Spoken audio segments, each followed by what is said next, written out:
That was Nancy Pelosi pushing out Joe Biden. Now, is she trying to push out Chuck Schumer? Because for the first time, she delivered a sharp rebuke in public to Senator Chuck Schumer over his support of the House GOP spending bill. The breaking news is the Senate Democrats is now moving to say yes to pass it. But Nancy Pelosi said Democrat senators should listen to Democrat women in the Senate. Joining us now, Fox News political analyst Lisa Booth. Lisa, I feel like we need popcorn together watching this. Did you ever see this one coming, that Pelosi would publicly rebuke Schumer? It's bad for the left right now. You know, we need popcorn watching this together, you know. But, you know, Liz, this is what happens when you have a power vacuum. You know, you've got all these warring factions trying to figure out what's next for the Democrat Party. And obviously, they're in complete disarray right now. We're seeing this generational divide. I mean, Nancy Pelosi already stepped down from leadership in the House. Chuck Schumer is obviously still there in the Senate. And they're in an ideological divide as well. You look at the squad with AOC very upset, obviously, with Chuck Schumer going ahead and moving forward with this. And so they're trying to figure out what's next for the Democrat Party because they've been so badly defeated by President Trump that, you know, they're trying to find their bearings and they're trying to figure out what's next for the party. And this is bearing fruit right now. That's what we're witnessing. Interesting. Let's get your take on their chummier days. Watch this. Chuck was masterful. Well, he was masterful. She set him up so I could go in for the kill. No, but he was masterful. So, Mr. President, will you own the shutdown? Yes, I will. And that was, oh, thank you very much.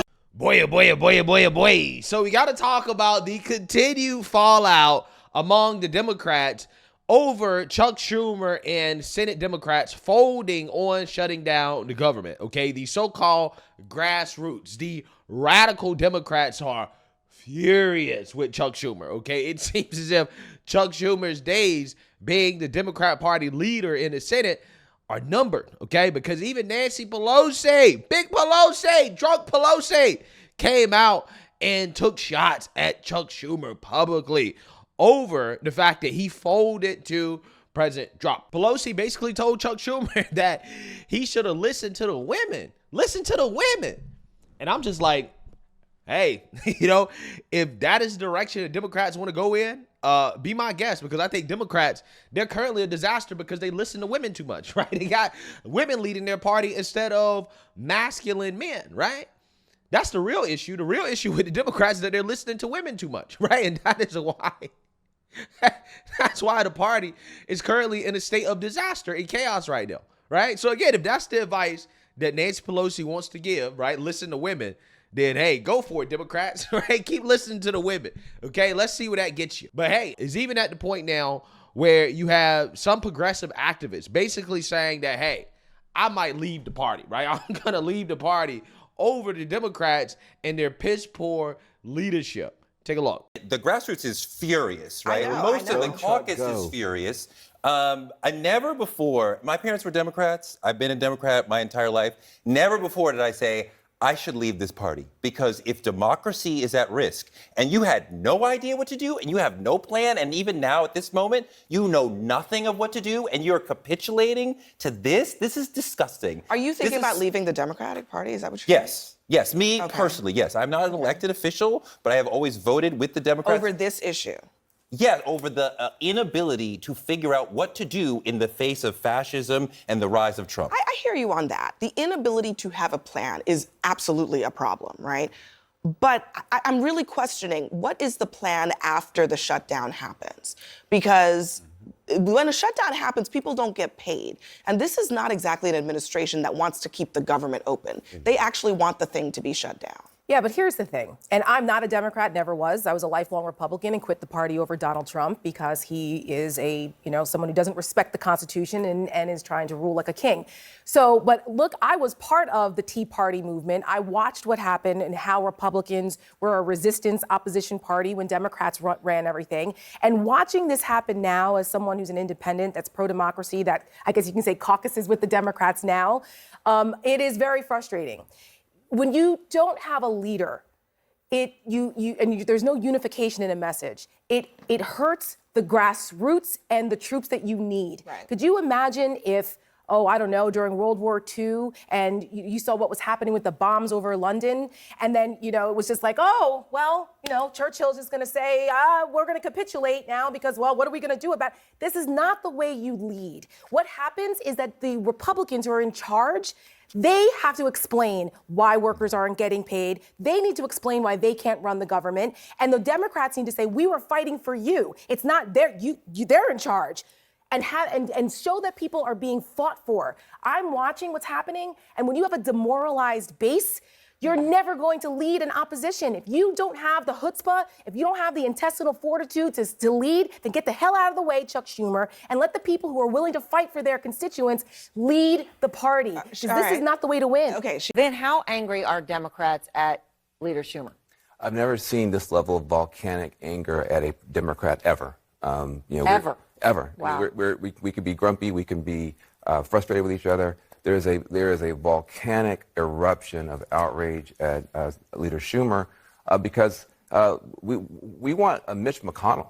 I remember when Obama had all the cards. Mitch McConnell drove Obama nuts, twisted his pinky, broke his kneecaps, and got stuff done for Republicans when they shouldn't have gotten an inch. They got miles. We have a Senate majority leader who is beloved in this party, but we want somebody who's going to stand up to this bully. Stand up to this bully. Do something. And if you shut the government down and it gets a little bit crazy, at least some politics is about the rationality. There's an emotional need to stop Donald Trump and Elon Musk from running over this party. And I think Chuck Schumer has radically misread the room.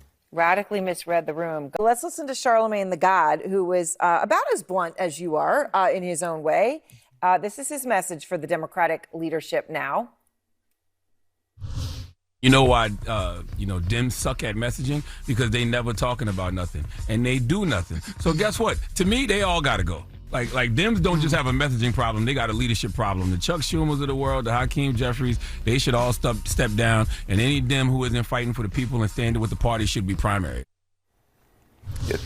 If ALC, Schumer doesn't run until I think 28. If he were up now and ALC primaried him, he would be out. He'd be out. I'm not saying. Think about that. Chuck Schumer. I mean, this is a storied leader of the Democratic Party that you would say that. Listen, it's the wrong. We want some alpha energy, and that's not what we're seeing. This party is tired of watching Donald Trump and Elon Musk run over this party, run over this country, run over the Constitution.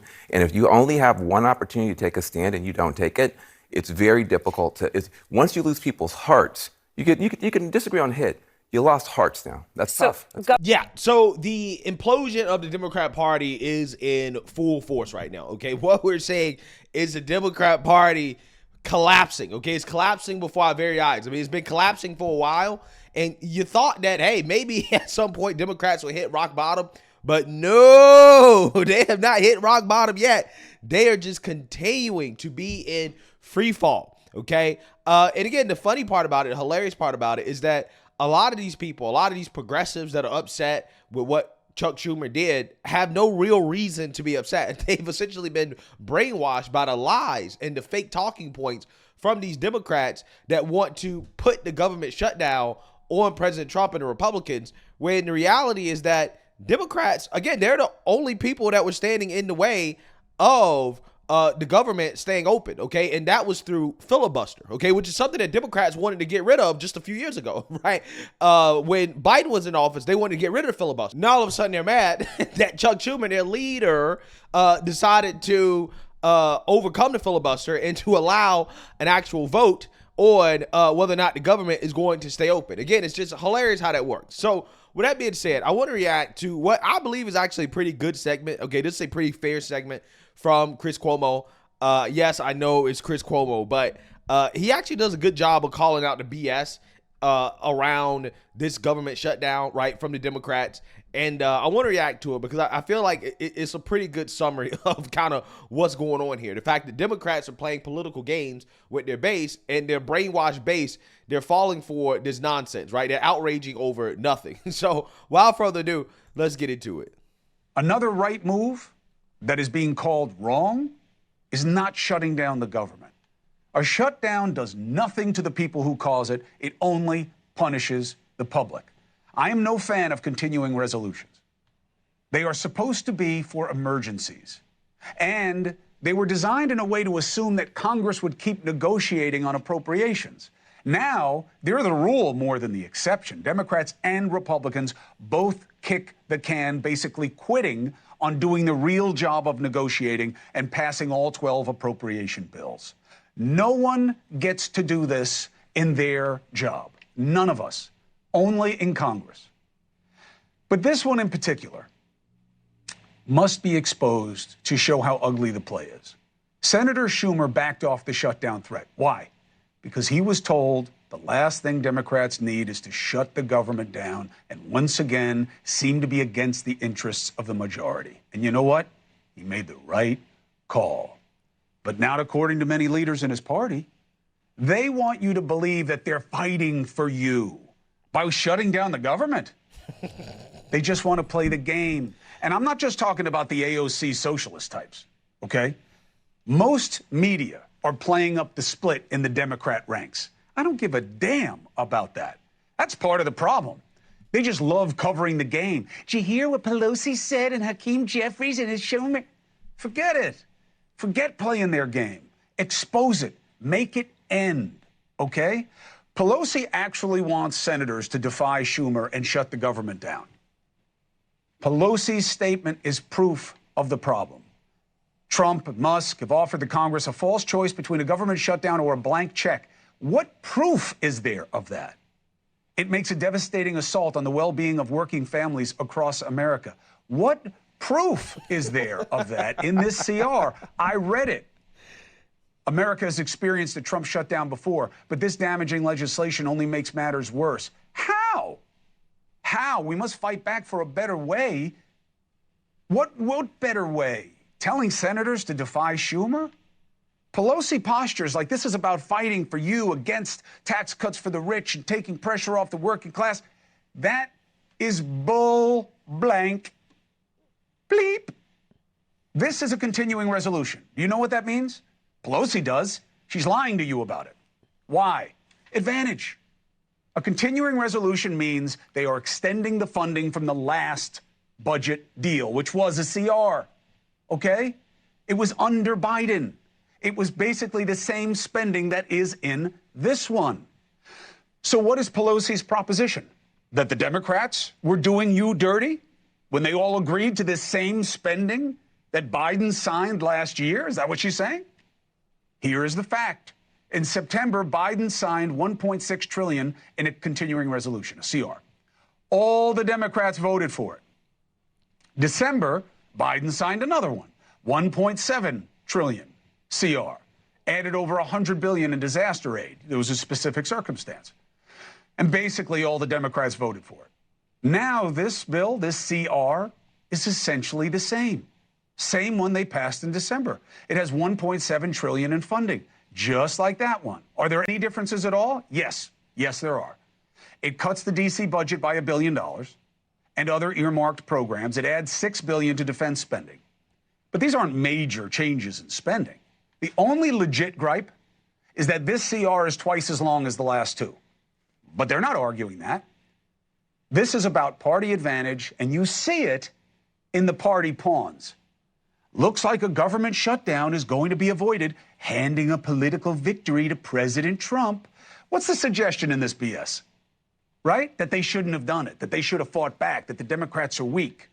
That is somebody who doesn't give a damn about what's happening to people, just which side seems to be winning.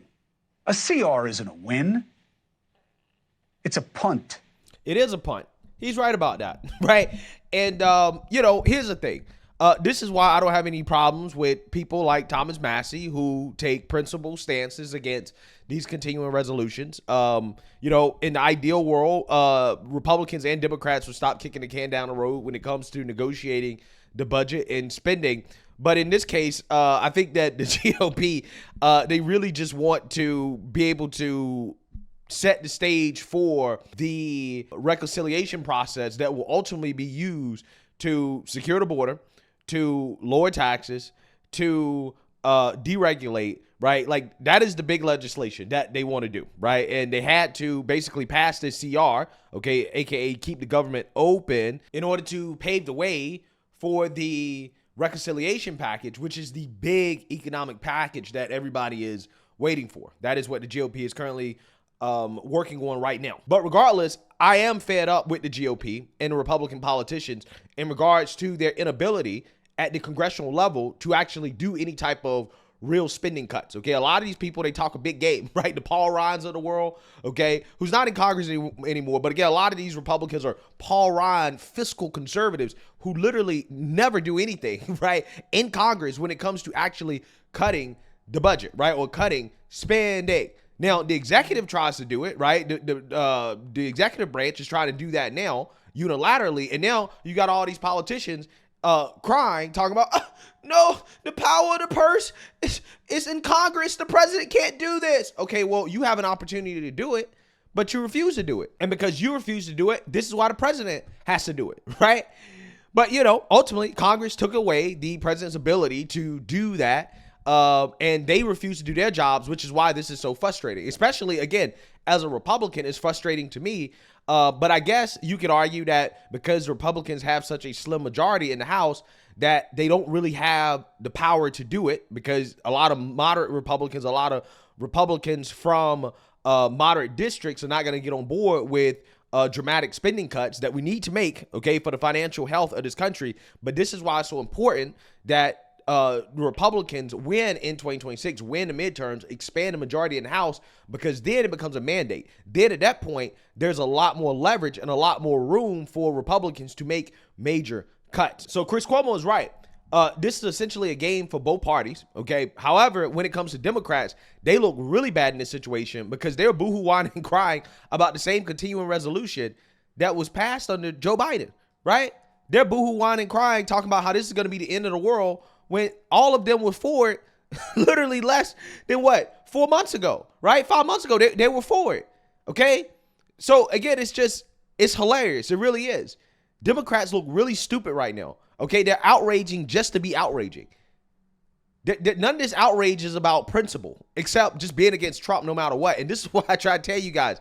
Being against Trump no matter what is putting Democrats in, again, very awkward situations, and they keep falling for the same trap over and over and over again. They got their base riled up over the same continuing resolution that Democrats agreed to multiple times before the pass. But they lied to their base. Oh, the Republicans they're cutting Medicaid and Medicare. The Republicans are giving tax cuts to billionaires, right? The same old nonsense they say all the time. And their base of radical lunatics, you know, they fell for it, and now they're all upset, right? But again, a lot of it is performative outrage. Because again, they're not upset about the actual effects of the critical or the continuing resolution. They're not upset about that. They're upset about it looking like a win for the GOP. They're upset because it looks like the Democrats are weak if they just allow the government to stay open. That's what they're upset about. They're upset about the optics. They're not upset about whether or not the continuing resolution has spending levels that are not sustainable for this country, right? They're not worried about that. They don't care about that, okay? Which, again, would be a principled stance, right? That's a stance that Thomas Massie took, where it's like, okay, well, that's a legit reason to be concerned about it. But the Democrats don't have a legitimate reason to be concerned. They just don't like Trump getting a win, right? So, again, they don't care about people's lives. All they care about is the optics. That's all they care about. And it's disgusting. It really is, because a lot of this is built on lies, right? A lot of it is built on lies. It's avoiding disaster, but all of this rhetoric is just stirring the pot because social media mavens thrive on the game.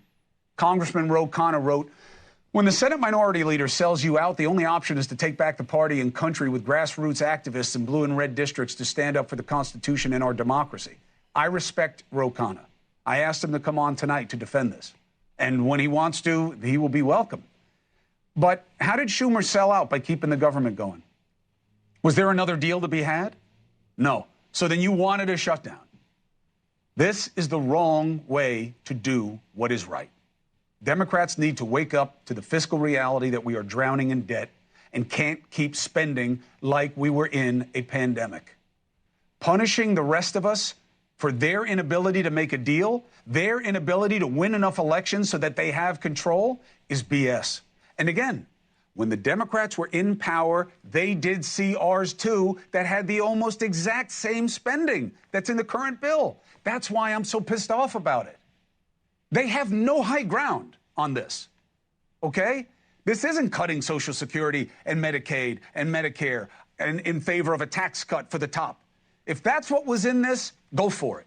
Fight to the death. That's a hill to die on. They did it twice in a row, just like this. I gave you the numbers. It's a game. Please see it and reject it. Yeah, so I think Chris Cuomo is spot on here, right, in this segment about this topic specifically, because he's right. It is a game, right? They're playing a game. Democrats, I mean, legitimately have nothing to be outraged about, at least not anything based off what they're claiming is the problem with this continuing resolution, right? Now, again, if they were outraged by the spending, then, hey, at the end of the day, I couldn't disagree with the Democrats on that. But that's not what they're outraged by, right? They're outraged because, again, they see it as Trump getting a win, right? That's what they're outraged by, because they couldn't even tell the truth about what's in the continuing resolution, right? They can't even tell the truth about what's in it. They had to lie about it because they want to get their base fired up. They want to create a blue tea party. That's what they're trying to do desperately. And who knows, it might work. But at the same time, I do think with normal, regular people who are actually moderate, I think the Democrats are continuing to lose. They're continuing to turn people off because they look really sloppy. They look unorganized. They look radical as hell. And again, a lot of it has to do with Trump derangement. The hypocrisy is stunning with these people. I mean, these people, again, they supported this before. They had no problems with it. Now, all of a sudden, they got a big problem. Oh, it's the end of the world. It's terrible. Again, further eroding their credibility. They already had none to begin with. So, again, to anybody actually paying attention to what's going on, yeah, Democrats look real bad, but not for the reasons that the progressives are crying about, right? But the legit reasons that, again, this is just hypocrisy. This is just more BS and games from the Democrats. This is just more fakeness. This is more of the same stuff that lost the Democrats the election, all because of Trump derangement. And as long as this party stands for nothing except being against Trump, you're going to continue to get these type of humiliating situations that happens to the party. That's it. It's not going to stop. It's not going to stop as long as they remain Trump deranged. But hey, let me know what you guys think. Make sure you like, comment, and subscribe. Most importantly, share a Black conservative perspective. Peace.